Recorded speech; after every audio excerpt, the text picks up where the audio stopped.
Hello everyone, welcome back. I know it's been a minute since the last time I was here, but I started some new hours at work and yeah, that was a little adjusting I needed to get used to. But I'm back and so are you. Thanks for clicking on my video. And today we're going to go to the Titan Missile Museum in Arizona.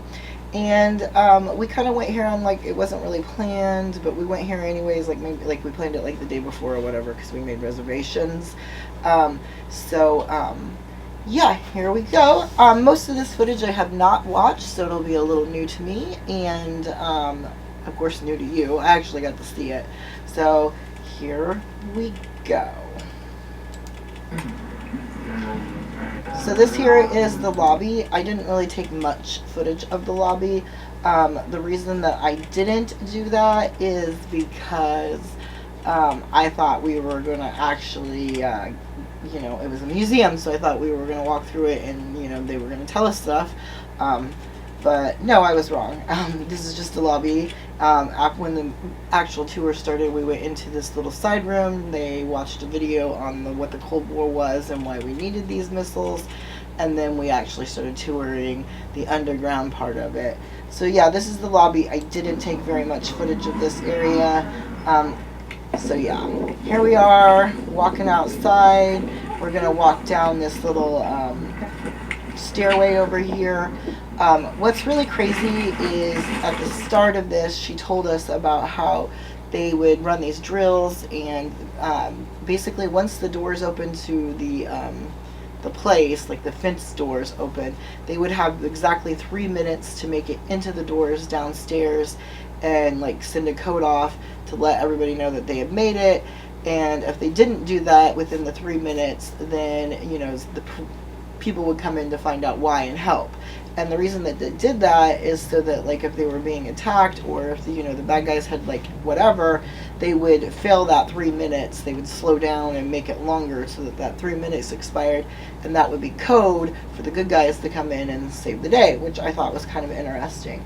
So, yeah, they had to do all that crap before they walked down these stairs. This is basically us just walking down 3 flights of stairs here. So yeah, we're gonna fast forward this if I can figure out how to do that. So down, down, down, down, down, down, down, down, down, down, down, down, down.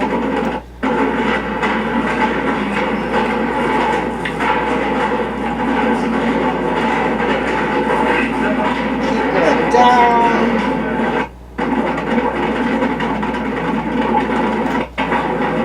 So here we finally make it to the bottom. She told us to stay in one spot until she got down there.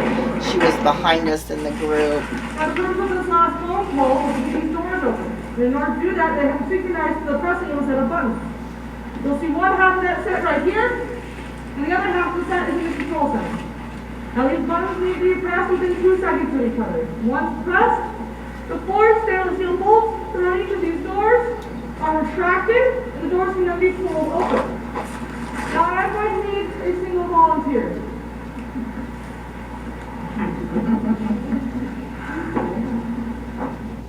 Okay, can you hold it in?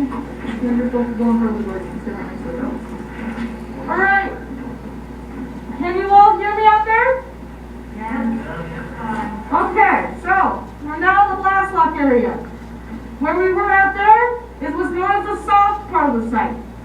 That means if there was a natural disaster like an earthquake or a near-miss nuclear strike, which is anything just outside of a mile, everything out there would be gone. But everything past the blast lock area farther in is what's known as the hardened part of the site. It's designed so that you'll be able to survive a natural disaster or a near-miss nuclear strike, again, anything just outside of a mile. And it does that through a combination of things. And one of those things are these doors here. So if my volunteer wouldn't mind grabbing hold of that handle there, so I'm going to pull back as far as it goes there. Alright, so was that door heavy, sir? Very. If you had to guess, how heavy do you think that door was? You're pretty close. It's not 2 tons, but 3 tons. It's 6. 3 tons. The door weighs 3 tons. So that 3-ton door keeps us safe from the nuclear blast. 6,000 pounds. So each of these doors is made of steel I-beams welded together, and they're 6,000 pounds each. So these doors come out of the shop, you'll see on some of the equipment here, as well as where the electrical is, and the springs you'll see on some of the lights, as well as the 4 to 5 foot thick reinforced concrete walls. All of that is what makes everything past the blast lock area the hardened part of the site. Now you'll notice that each of these doors has a milled surface on it, so that when they are closed, they provide an airtight seal. So they can keep out any chemical fumes or radiation, which is part of how these 2 front doors fulfill their purpose of protecting the crew from outside dangers. That's what they're there for. So if there was an attack on land, or if there was a near-miss nuclear strike, you think just outside of a mile, that's what these 2 doors here and here are for. Now, you'll notice that there are 2 more blast lock doors farther in. Those doors there are to protect the crew from their own missile. So if there was ever a malfunction, or we ever had to launch the missile, that's what those doors are there for. So, we're going to head now into the control center. We'll learn more about the crew, and we might even launch a missile of our own. So if you'll follow me. As you can tell, everyone is wearing masks, and they made us wear these plastic glove things. They are really annoying. I hate wearing them at work. I hate wearing them. I didn't like wearing them there either. I'm not exactly sure, I guess, to keep our germs off of everything COVID. And we didn't have to put them on until the tour started, so in the lobby area we didn't have to wear them, and then outside we didn't have to wear them, I don't think. But they were very annoying. Here we are walking down the hallway, and as you can see, there is like stuff everywhere. Yeah, stuff everywhere.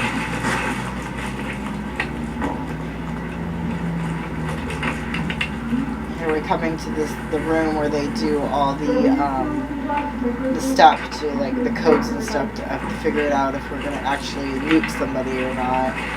So this is the area. It wasn't a very big room, but I mean, like, it reminded me of being like if I was on like a submarine. But I know it wasn't a submarine, we were just underground, but that's what it kind of reminded me of. I don't know why, I've never been on a submarine. I tried not to tape people's faces. That was kind of hard. Luckily, everybody was wearing masks, so I don't have people's faces. Nope, not me. Nope, not me. Are you good to go? One of you sit here, one of you sit there. Okay? You two are going to have to do something in a little bit, okay? But until then, we are in the control center. You'll notice around us are these large screens. You can see a couple of them pretty easily, one right there, another one behind you there. There are 8 of them in total surrounding this room. And the purpose of those springs is similar to the purpose of the shocks and springs we saw in the blast lock area, and that is to keep this building we are in seismically stable. So, if there was ever a near-miss strike, getting this as a mile, or an earthquake, or if you ever had to launch a missile out there, because of these springs, we'd barely be able to feel it. And if we had the doors closed, we'd barely be able to hear it. She's not saying screams. I know it kind of sounds like that. She's saying springs. And like right here, maybe that's not it, but like when we were walking down that hallway, and I'll try to point them out more, there's like these spring things so that like it cushions everything, you know, like on a mattress in a car. Now the crew's made their way down here. They've made their 4 phone calls and switched off the previous alert. What they're now going to do is they're going to do an inspection of this entire place, top to bottom. Remember, we're a retaliatory site, which means we need to be ready to go at a moment's notice if we ever come under attack. So everything needs to be functioning properly. And to ensure that, they do an inspection. This first inspection lasts 3 hours. Then 12 hours later, they turn around and they do it again. This guy over here is wearing one of those, like, whatever face masks, like, you know, a great face mask, and then he has this, like, GoPro with the gumball, like, axe thing that, you know, like, all that steady shot. And he kept eyeballing me over here with my fucking Canon camera. I'm like, leave me alone, bud. So, 6 out of every 24 hours spent out here is spent just inspecting the place, making sure everything's functioning properly. And most of the rest of the time they get spent in this place, and they get spent in this room we're in. They're going to be filling reports out, saying they have found something wrong, they need to fill out a maintenance report. Get someone down here to fix it. They're receiving and decoding dozens and dozens and dozens of messages throughout the day from these slot boxes. And they're going to be monitoring the missile. Monitoring a missile. When you came into this room here, you might have seen a sign on the side of that console there that says no loan zone or two-man policy. Well, that means exactly what it sounds like it means. And that is that if you're in that zone, you cannot be alone. You have to be with at least one other person at all times. In fact, most of this place was a no-loan zone. The only place that it wasn't was the level above us. There are 3 levels to this building we are currently in. The crew quarters above us, the control center where we are, and the maintenance level below us. And the crew quarters is the only place you're allowed to be by yourself. The only time you're allowed to be up there is if you're on break. Each crew member would be given a maximum of 4 hours in which they can take a break out. So during that time, if they want to go up there, get a nap, get a bite to eat, use the restroom, or just have some alone time to themselves, maybe read a book or something, they can do that up there. 4 hours alone time. And I feel like you probably weren't even alone then still, but that would get annoying. Otherwise, they have to be at least one other person at all times. And if you're in this room here, one of those people needed to be an officer. So, you know what they're doing down here. They're filling reports out, receiving and decoding messages, monitoring missiles, but who was it that was down here doing those things? Well, we had 4 members to each crew. 2 officers, which you 2 will be providing services every day, and 2 enlisted personnel. Our 2 officers are our missile combat crew commander, who be you. You'll be responsible for the naval launch desk here. You would also have been responsible for everyone stationed below you on your ship. So, if they mess up, you'll be on the hook for it. So you gotta make sure they don't mess up. Then we have our deputy missile combat crew commander. You're training to get his job. And you're responsible for all those panels behind you there. For all these panels in front of you here. I don't like how she's like training to get his job. Like, what happens after that guy's job is almost sounds like, you know, we're gonna kill him off to get his job. For that clock there, you're also responsible for keeping track of anyone who comes down here who's not part of our crew. So we have a maintenance crew down here, or an inspection from the higher-ups. You need to keep track of exactly where they are at all times, and you do that in this board here. So, we know who our crew is, or our officers are of our crew. We have our 2 enlisted personnel. Well, the first one of those is our Missile Facilities Technician, or our MFT. And they're responsible for the facilities of this place. So all the stuff at the level below us, the maintenance level, the plumbing, the electrical, the pneumatics, the generators, all that, they're in charge of making sure that's working properly and that everything up here is working properly. They kind of function the same way that a super in an apartment building would. They'd either be able to fix it and something comes on, or get someone else down here to fix it. And they're going to be monitoring all of that from this set of panels right here. And our last member of our crew is our ballistic missile analyst technician, or our female. And they're responsible for all these panels behind me here, and for our guidance system there. So, we know who's down here. We know what they're doing. And you recall when I said what they were doing is that they were receiving and decoding dozens and dozens and dozens of messages throughout the day?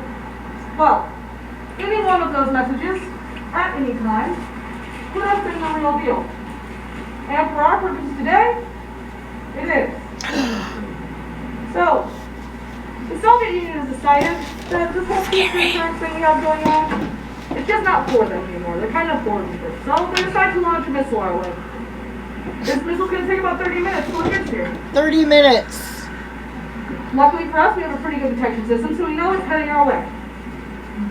And we have that big missile out there. Are we allowed to just launch it? Sure, why not? No, we're not. We don't have that kind of authority. There's only one person in the entire United States who does have the authority to authorize nuclear missiles, right? Does anyone know who that might be? And at that time, it was President Donald Trump. That's right, the president. So, the president needs to be informed. And he is. They say, Mr. President, we're under attack. Peace and deterrence has failed, and we now must enact mutually assured destruction. So, the president's going to go to that nuclear football equipment, and it's supposed to be with him at all times. He's going to take the codes out. He's going to send those codes on to the Pentagon. From the Pentagon, they're going to be confirmed. Make sure there actually is an attack happening, it's not false alarm, and that they are the proper codes. From there, they're sent off to Strategic Air Command of Omaha, Nebraska. From Strategic Air Command, they're sent to 3 places. The bomber groups, here with the Titan missile silos, and the submarines out in the ocean. And all in all, from the message from the president, all the way down to us here, it's going to take about 20 to 25 minutes. 20 to 25 minutes, and you only have a half an hour to react.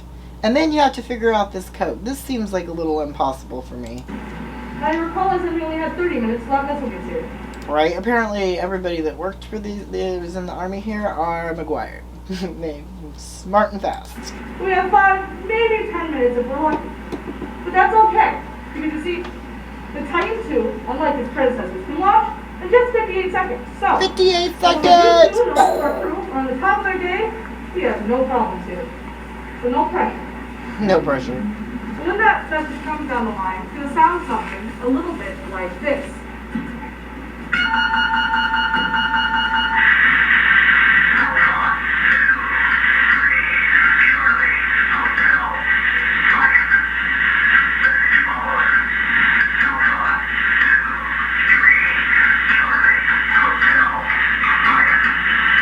So, when you hear that message, you're dropping everything you're doing, you're going to running and grabbing one of these. You would open it up, and you would write down what you heard. And when it repeats, you're going to switch your books, and you're going to write it down again. And then you're going to check. Is what he wrote the same as what you wrote? And you're going to check. Is what he wrote the same as what you wrote? And you're going to put them together, and they match, keep decoding it, and you head to that red safe behind you there. That red safe there is our emergency war order safe. Do you see those 2 locks on that safe? Those 2 locks would belong to the commander and deputy commander of each of us respectively. They would have been switched off at the top and bottom of every ship. You're the only 2 people who know the combination of those locks, because the combination of those locks are strictly need-to-know basis only. And you're the only 2 people down here who need to know. So you remove the locks. You're going to take out 2 items from that safe. The first item you're going to be taking out is one of these.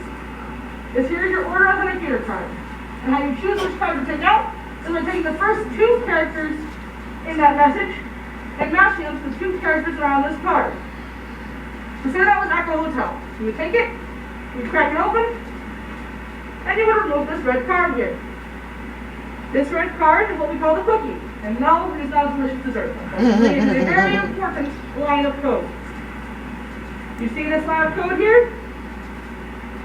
This line of code needs to match the first line of code in that message.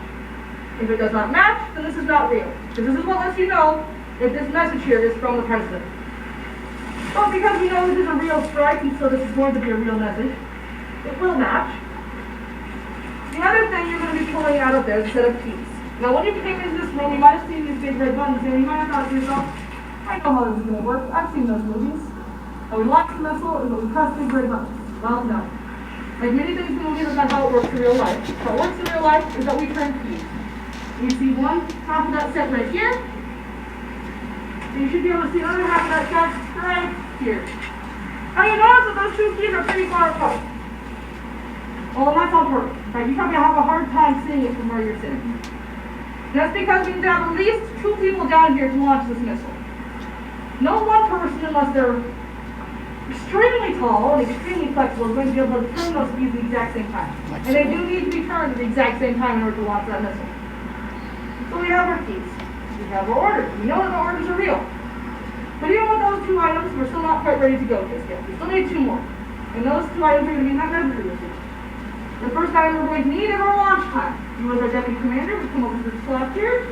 You would take that grease pencil there, you would mark the time of launch on that clock. Now, looking at that clock, you might notice it's a little bit different than your average clock. For one thing, it's 24 hours, not 12. And even though that one up there is over 24 hours, they don't match. If you bring that back to 12, it's not going to match your watch, and it's probably not going to match your phone. Could anybody read that? Because I wouldn't have been able to read that. That's because that clock there is in Zulu time. Zulu time is what the military calls Greenwich Mean Time. And Greenwich Mean Time is the time that all time zones around the world are from. So, that's not going to be affected by AM or PM. It's not going to be affected by daylight savings. It's not going to be affected by the time zone you're in. It's going to be the same no matter where you are around the world. So, we have our launch time. We have our orders and we have our keys.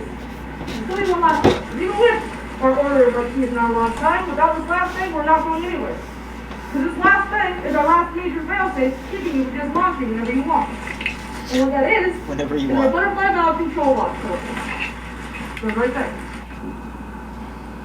And that code is important, because without that code, you would not be able to remove the pin that keeps this butterfly valve locked.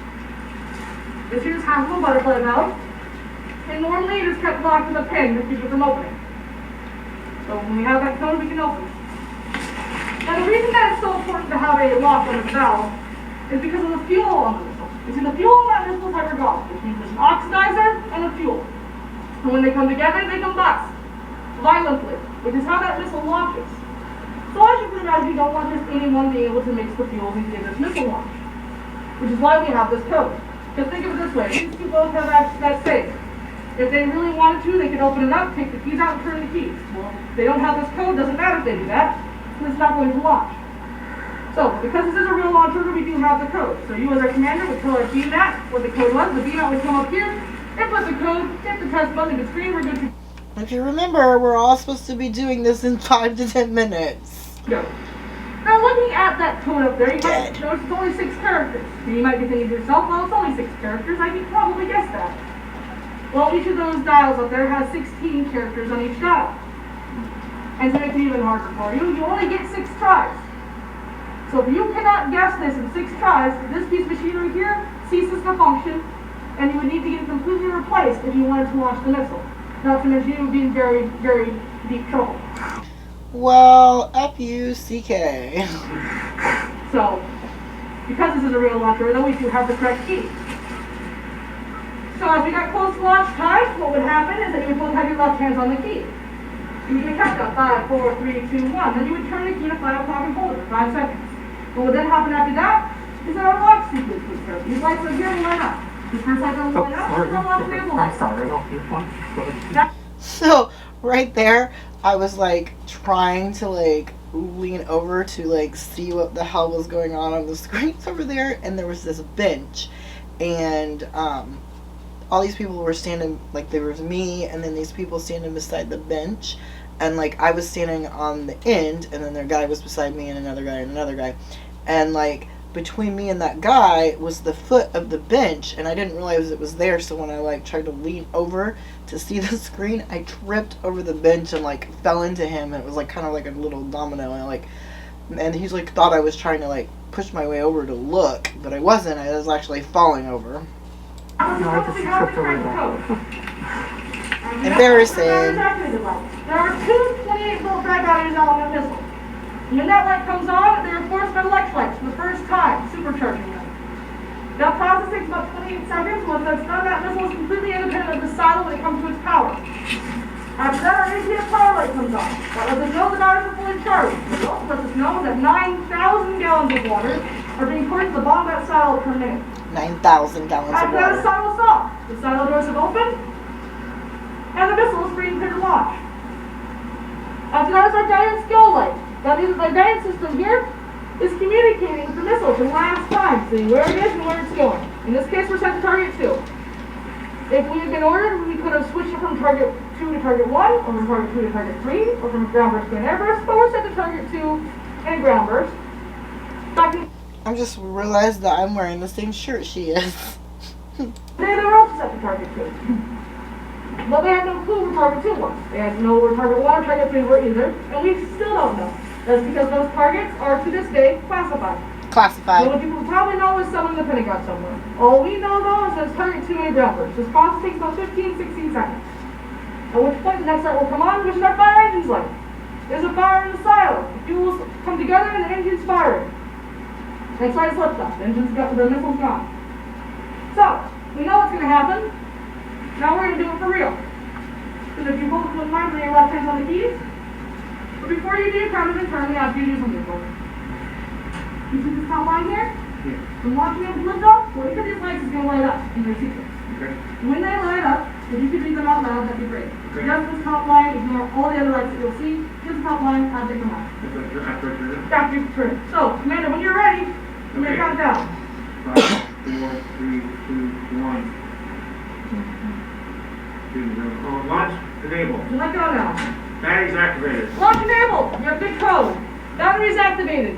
The 2 28-volt dry batteries on the missile will be forced by electrolytes for the first time, supercharging them. Once that's done, that missile will be completely independent of the silo. Like I said, it's going to take about 28 seconds. This 28 seconds is probably going to feel like the longest 28 seconds you've ever experienced in your life. But it is only 28 seconds. We have counted. The next light should be coming on in a couple seconds now. APS power. Sorry, APS power. The batteries are fully charged. The 9,000 gallons of water is being poured into the bottom of that silo. Silence off. Silence off. The silo is open and trip the tipsies. Guidance go. Guidance go. The guidance system is communicating with the missile for the last time, saying where it is and where it's going. In this case, target 2. Again, we've been ordered. We could have switched from target 2 to target 1, or from target 2 to target 3, or from ground burst to neighbors, but it's target 2. Ground burst, think about 15, 16 seconds. Fire engine. Fire engines. The engines are on them. Fuel's coming out. It's fine. It's Lift gone. off. Lift off. It's gone. You've launched the missile. How do you both feel? Oh. Wonderful. How do you feel? Time to go home. You have some orders you have to fulfill first. Would you like to know what those orders are? Well, I'm going to tell you anyways. And those orders are to sit here and wait Wait. for more orders. Oh, lovely. Now you have just launched your only weapon out there. There's another missile heading our way. If we're lucky, it'll be at least a mile away, and we'll survive it, but it's going to land in the next couple minutes. And there's a nuclear war happening outside. Do you think the chance... And you're supposed to just wait. Like, how stressful would that be? And scary as. very high that you're going to get any more orders? No, thank you. Probably not. You might, but probably not. Now, while you wait, though, the military has provided you and your entire crew with an entire month of food and water. For a month. Okay, Nice. some Food and water for a month. Well, there's a little bit of a snag, you see, because That's more food and water than I usually have in my house in any given time of the year. Thought 2020 would have taught me something. Didn't. when you launched that missile, what you also did was you cut your fresh air supply off. So you only have 3 weeks of it. 3 weeks of air and a month of food. Why does that don't add up? But that's okay. Because you see, on the level below us, besides all the electrical, the generators, and all that, what there also is an escape hatch.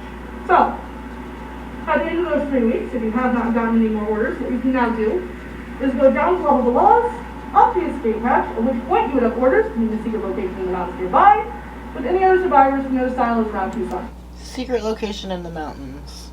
Sounds a little Game of Thrones-ish. So it's not all that. You get a chance to survive the initial impact, you get an entire month of food and water, which you're only going to need 3 weeks of. You have a place to go afterwards. You can get out the worst of the fallout. You have a chance. First, luckily for them, for us, and for the people who are down here, we didn't have to worry about that because it never happened. Thank We God. never had a missile launch on us. Thank We never launched a missile on anyone else.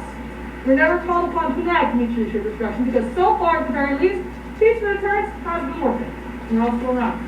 Well, I have 2 minutes for a couple questions. If As dumb as humans are, I'm surprised we haven't. anyone has some?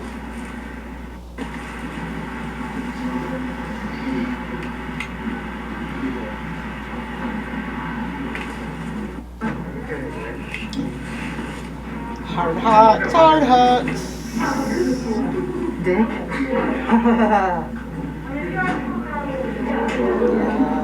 That's where we came in at.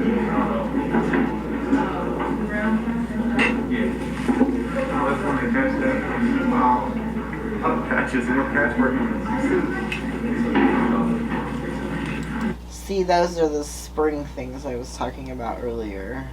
They sounded like screens, but they're springs, and they are what would cushion the impact so that like everything wouldn't like collapse, I'm assuming. So how far underground are we? Like 3 stories around? I don't know. 3 stories. And then there was another one under us. Their shop was over the piece of glass. That's crazy. So this is like the hallway. We're taking it down to look at the missile.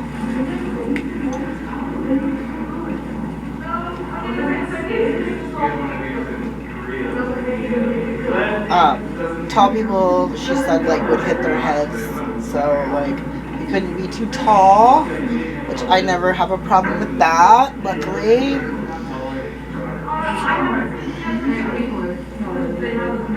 There's just so many buttons and all kinds of crap. I wouldn't want to work down there. It'd be a stressful job. Level 2. There are 3 different viewing platforms, so if you want to move around, you can see the different angle. Otherwise, out there is a real Titan II missile.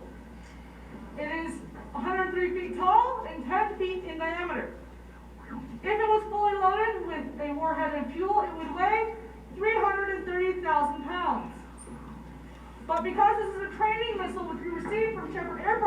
Wichita Falls, Texas. And as such, never had any warhead or any fuel in it. It only weighs 15,000 pounds. Only 141 of these missiles were made. 141. 32 were used for research and development. 49 were used for training, like this one would have been. And 54 still are work at the various silos throughout the country.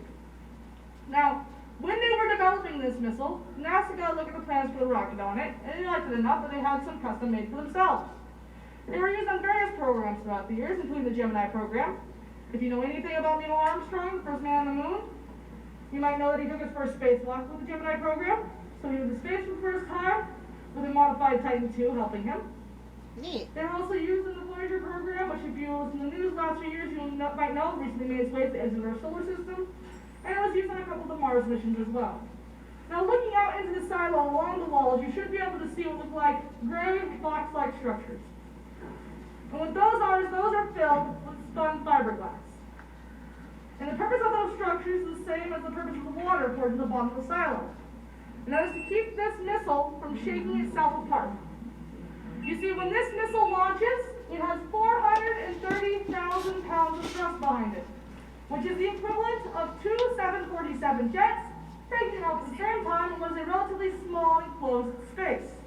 So as you can imagine, if there wasn't something there to dampen the vibrations, it would shake itself apart, which is where the fiberglass and the water come in. The fiberglass acts as sound dampeners like you would have in a sound stage. And the way that the water works is that when the exhaust from the engine hits the water below, it creates steam. And the process of creating that steam is what dampens the vibrations from the missile launching and allows it to launch without shaking apart. Now, in 1987, when all of these missiles and silos were decommissioned, 14 of these missiles were taken, and from 1988 to 2003, they were refurbished and used to launch communications and weather satellites up into orbit. So the end of the Titan II. Any other questions?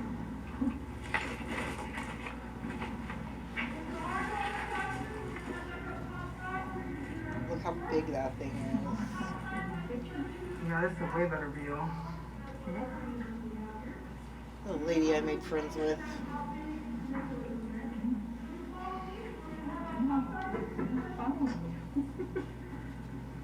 Isn't that neat looking? I couldn't even imagine, like...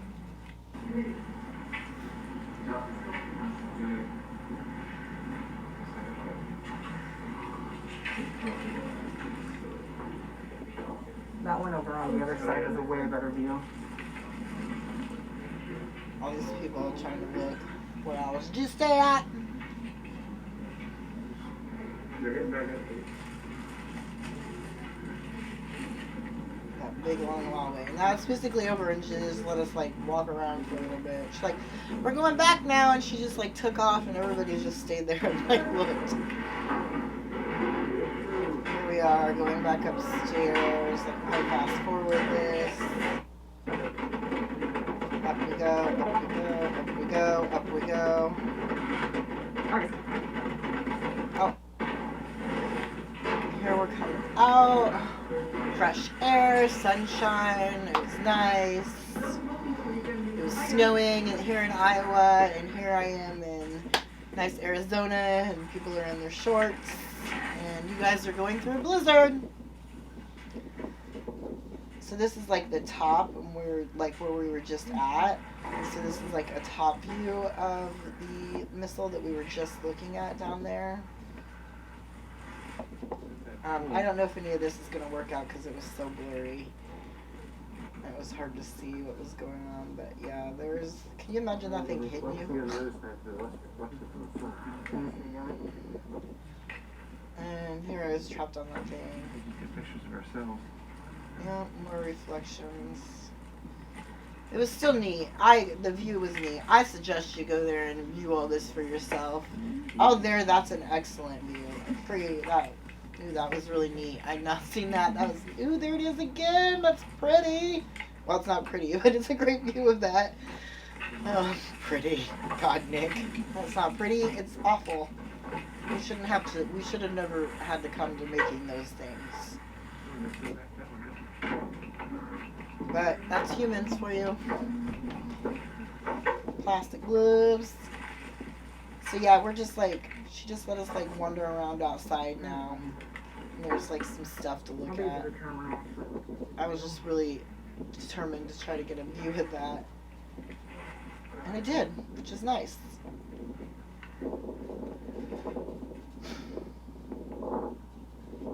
God, look how sunny it is. It's so sunny that you can't even see anything because my camera exploded.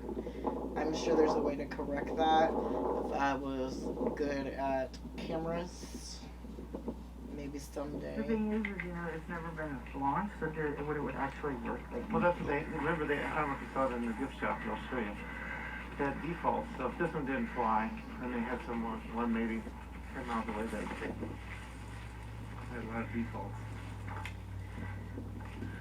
Here's some random stuff we get to look at. What's this? Is it bird?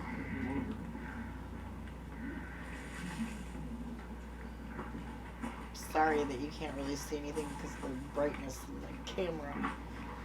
Huh.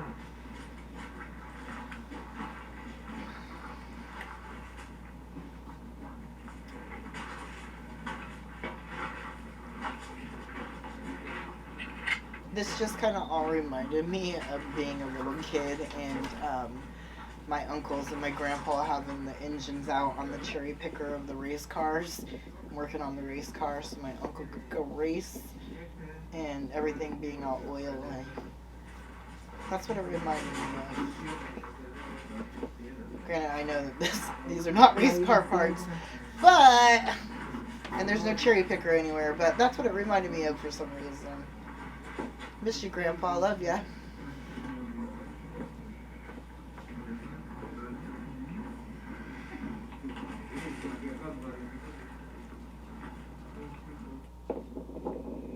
And this is these little army Jeep things that they had back then. This thing is covered in cobwebs in the inside and all this stuff. This is basically what they would show up in if they didn't make the 3 minutes at the beginning. These people would show up in this. Yeah, look at those seats. Could you imagine riding on those things? Your ass would hurt like hell. There's no cushions to them.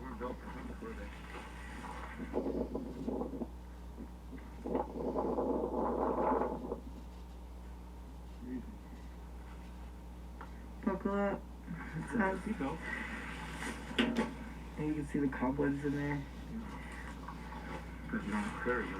There probably is. So yeah, that's basically it. So yeah, that was the little missile thing. It was really neat. It wasn't what I expected. When I hear the word museum, I think of like, you know, like walking through the museum, which I don't think I've ever been to a museum, so I don't know why I would think that. But that's kind of what I thought, like we were going to walk through and we were going to see like stuff like that.